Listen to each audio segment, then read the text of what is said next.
Hello student, आज हम लोग जो है क्लास 10वीं का सब्जेक्ट ज्योग्राफी में एक्सरसाइज 3 में जल संसाधन में देखेंगे। आज हम लोग जल संसाधन क्या है, जल संसाधन का उपयोग देखेंगे, जल संसाधन से संबंधित मुख्य बात देखेंगे और जल भारत में जल का स्रोत देखेंगे। तो जल संसाधन में देखेंगे तो जल जो है एक नवीकरणीय प्राकृतिक संसाधन होता है। जल जो है एक नवीकरणीय प्राकृतिक संसाधन होते हैं। इसका मतलब है कि जल जो है एक प्राकृतिक संसाधन है और प्राकृतिक संसाधन में यह नवीकरणीय संसाधन है, क्योंकि जल जो है सुबह अपने से ये बनते रहता है, निर्मित होते रहता है। जल जो है, जल को हम लोग चक्रीय संसाधन भी कहते हैं, क्योंकि ये एक जो है चक्र के अनुसार से निर्मित होते रहता है और यह पुनः अपने से जो है प्रकृति के द्वारा ये निर्मित होते रहता है। तो इसीलिए जल जो है एक नवीकरणीय प्राकृतिक संसाधन होता है। जल का निर्माण जो है हाइड्रोजन के 2 अणु और ऑक्सीजन के 1 अणु के संयोग से रासायनिक अभिक्रिया से होने के बाद जो है जल का निर्माण होता है, जिसका सूत्र होता है H2O। तो H2O अर्थात जल। जल जो है हमारा एक तरह से बहुत आवश्यकता वाला जो है संसाधन है। जल जो है जीवन प्रदान करता है। ये अनेकों कार्यों में इसका उपयोग होते हैं। अब जैसे में पेयजल मतलब पीने में इसको हम लोग प्रयोग करते हैं। कृषि कार्यों में, कृषि कार्य का मतलब हुआ कि फसल उत्पादन करने में या पेड़ पौधे को रोपते हैं तो उसको सिंचाई करने में जल का ही उपयोग करते हैं। घरेलू उपयोगों में, अब घरेलू उपयोगों में बहुत सा कार्य हो जाते हैं। अब जैसे खाना पकाने में, बर्तन धोने में, स्नान करने में, कपड़ा साफ करने में या और भी बहुत से कार्य हैं, तो उसमें भी हम लोग प्रयोग करते हैं। कल कारखाना में भी जो है इसका प्रयोग जो है पर्याप्त मात्रा में होते हैं। कोई भी वस्तु को निर्मित करने में जल की आवश्यकता होती है, तो वहाँ जल का जो है प्रयोग होता है। मछली पालन करने में, विद्युत उत्पादन करने में और मछली भी पालन जो है जल में किया जाता है। उसके साथ विद्युत उत्पादन, जल से विद्युत निर्माण करना, जिसको हम लोग पन बिजली कहते हैं, तो ये जल से ही उत्पन्न होते हैं। तो इस तरह से जल का जो है कई उपयोग है, इत्यादि में किया जाता है। इसके अलावा और भी कई कार्य हैं जिसमें हम लोग जल का प्रयोग करते हैं। तो इस तरह से जल जो है हमारा जो एक ऐसा संसाधन है जो हमारा अति आवश्यक वाला संसाधन है। इसके बिना हमारा जीवन अधूरा है, क्योंकि अन्य बहुत से कार्य जो है जल के बिना संभव नहीं है। मनुष्य जीवित नहीं रह सकता है जल के बिना, पेड़ पौधे जीवित नहीं रह सकते हैं, फसल जीवित नहीं रह सकते हैं। तो ये सब जितने भी सजीव हैं सभी को जल आवश्यक है। जीने के लिए जल का होना बहुत जरूरी है। आता रहा दूसरा टॉपिक में कि जल से संबंधित मुख्य तत्व। अब जल से संबंधित जो है कौन कौन से मुख्य बात हैं जो हम लोग देखेंगे। नंबर 1 में जल पृथ्वी का लगभग जो है 71% धरातल जो है जल से आच्छादित है।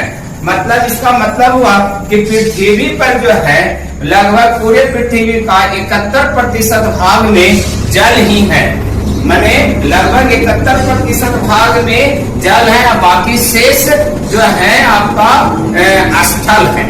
तो इस तरह से पृथ्वी में देखा जाए तो हमारा जो 71% जल है, तो पृथ्वी को जल ग्रह भी कहा जाता है, क्योंकि इतना ये जल जो है हमारे ग्रह पर ही, खाली पृथ्वी पर ही पाए जाते हैं।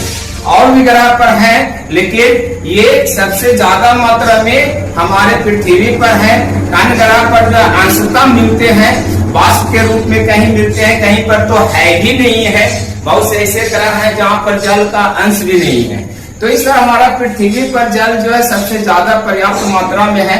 इसीलिए हम लोग को जो है पृथ्वी को हम लोग जो है जल ग्रह के नाम से भी जानते हैं। यहाँ पर पूरे पृथ्वी का लगभग 71% में भाग में जल है, अर्थात देखा जाए तो मैंने पृथ्वी का 3/4 भाग में जल पाया जाता है। अब पृथ्वी है उसको 4 टुकड़ा करिए और 4 टुकड़ा में 3 टुकड़ा जो है उसका पूरा उसमें जल ही जल है।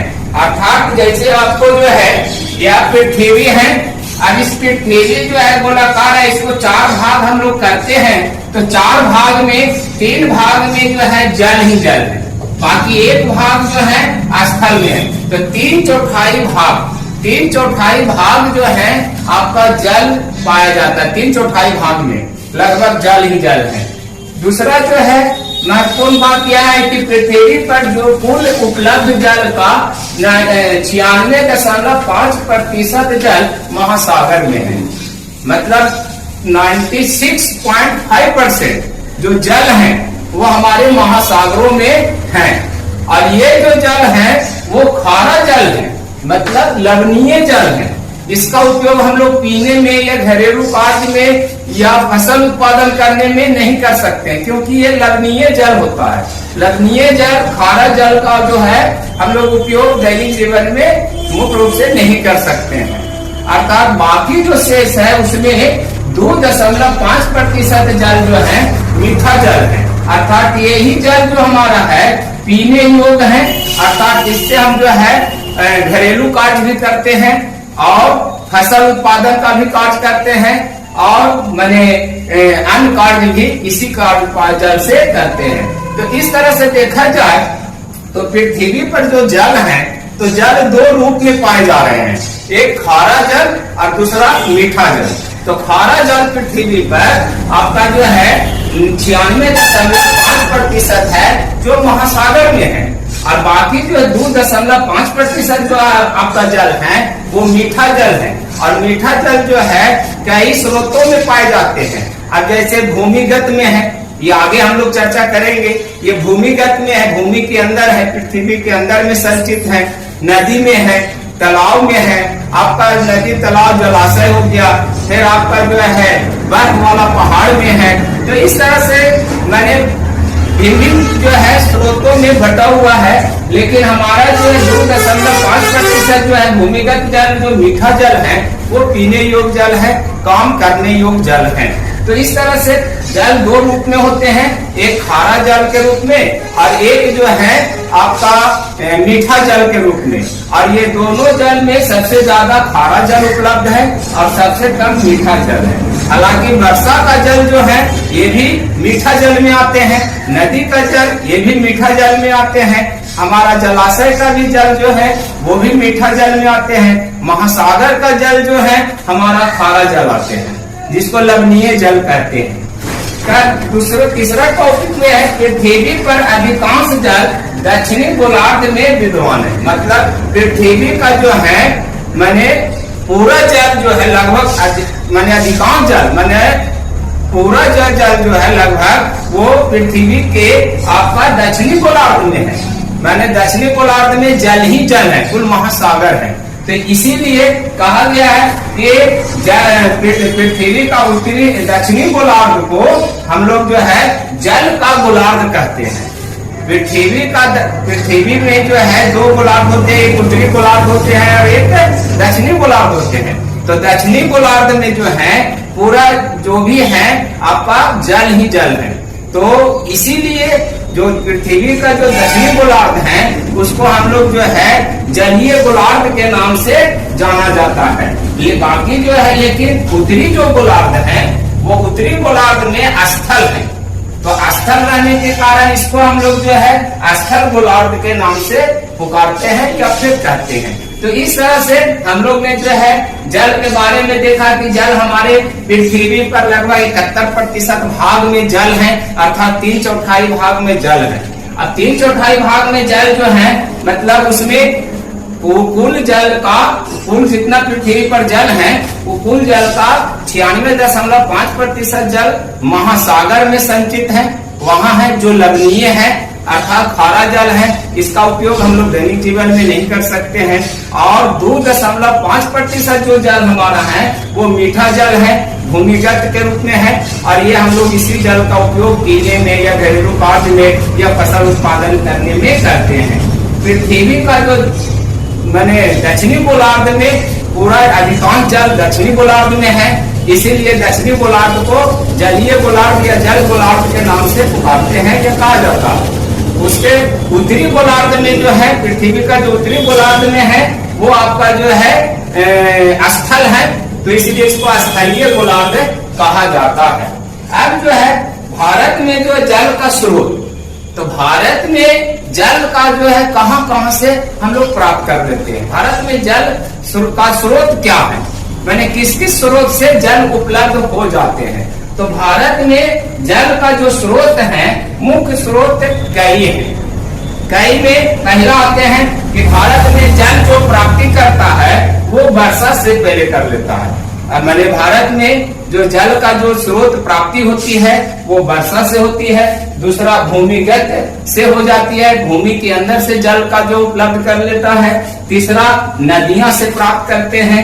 चौथा झील, तालाब, जलाशय से प्राप्त करते हैं। और पांचवा ग्लेशियर से, अर्थात ग्लेशियर का मतलब हुआ बर्फ वाला पहाड़, जो बर्फ पिघलते हैं तो वो पानी जो है नदी में आ जाती है गलने के बाद। तो इस तरह से मैंने 5 जगह से मुख्य रूप से हम लोग जो है भारत में जल का जो है स्रोत है, और ये 5 जगह से हम लोग जो है जल की प्राप्ति कर लेते हैं।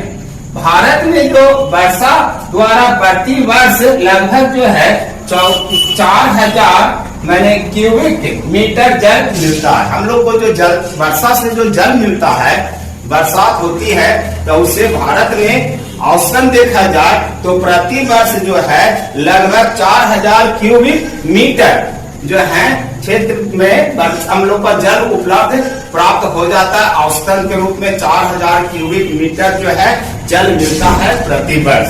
उसके बाद जो है दूसरा में जो है भूमिगत जल का अधिकांश उपयोग उत्तर भारत में कृषि कार्यों में खपत होती है। हम लोग के भारत में सबसे ज्यादा जल की खपत कृषि कार्य में होती है। सबसे ज्यादा खपत कृषि कार्य में होती है, क्योंकि भारत जो है एक कृषि प्रधान देश है और यहाँ पर कृषि कार्य सबसे ज्यादा होती है। अब कृषि तो बिना जल से होगा ही नहीं, तो वो जल का खपत जो है सबसे ज्यादा जो है कृषि से होती है। और हमारे भारत में जो है उत्तरी भारत में मैंने एक विशाल मैदान है, यहाँ कृषि के लिए सबसे ज्यादा भूमि उत्तरी भारत में है, तो इसलिए यहाँ कृषि कार्य ज्यादा होते हैं। और यही कारण जो है सबसे ज्यादा जल की खपत भारत के उत्तरी भारत में कृषि में खपत होते हैं। कृषि के बाद देखा जाए तो दूसरा रूप में जो है सबसे ज्यादा जल का खपत जो होते हैं भारत में, तो वो है कल कारखाना में। कल कारखाना में अगर कृषि के बाद देखा जाए तो सबसे ज्यादा जल की खपत कृषि के बाद, कृषि जो है सबसे ज्यादा खपत कृषि में हो रही है। उसके बाद जो देखा जाए तो जल की जो खपत है वो है कल कारखानों में जो है हमारा जल की खपत हो रही है। तो इस तरह से 2 रूप में हमारा जल का खपत सबसे ज्यादा हो रहे हैं। पहला कृषि कार्य में और दूसरा कल कारखाना अर्थात उद्योगों में वस्तु निर्माण करने में, वस्तु का उत्पादन करने में जल का खपत होता है। तो इस तरह से हम लोग देख लिए जल संसाधन के बारे में जाने, जल संसाधन से संबंधित मुख्य तथ्य के बारे में जाने कि भारत में जल कहाँ पृथ्वी पर जल कहाँ कितना प्रतिशत में है, और भारत में जो है जल का स्रोत देख लिए। तो इस तरह से हम लोग जो है जल के बारे में जाने। कल हम लोग जो है बहुउद्देशीय परियोजना के बारे में जानेंगे कि बहुउद्देशीय परियोजनाएं कौन कौन है भारत में और उसका विशेषता क्या है।